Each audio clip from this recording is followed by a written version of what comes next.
અમરેલીમાં એસટી બસની અનિયમિતતાથી લોકોને હાલાકી પડી રહી છે। ખાંભા સ્કૂલના વિદ્યાર્થીઓનું મામલતદારને આવેદન। ગીરના ગામડાથી અભ્યાસ માટે આવતા વિદ્યાર્થીઓ પરેશાન થઈ રહ્યા છે। બસની અનિયમિતતાથી ભણતરમાં પણ વિદ્યાર્થીઓને મુશ્કેલી પડે છે। એસટી બસ નિયમિત નહીં થાય તો ચક્કાજામની ચીમકી પણ વિદ્યાર્થીઓ દ્વારા ઉચ્ચારવામાં આવી છે।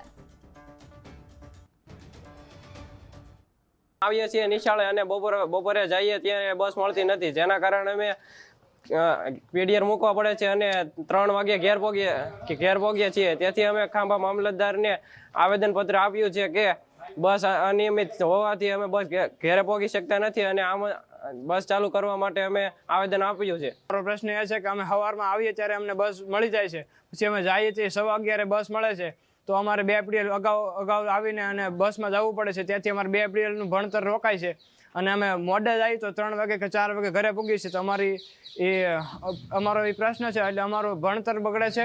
નકર 8 દિવસની અંદર બસો ચાલુ નહીં થાય તો અમે 8 દિવસની અંદર ગાંધી સિંધિયા માંગે રસ્તા રોકાણ કરીશું।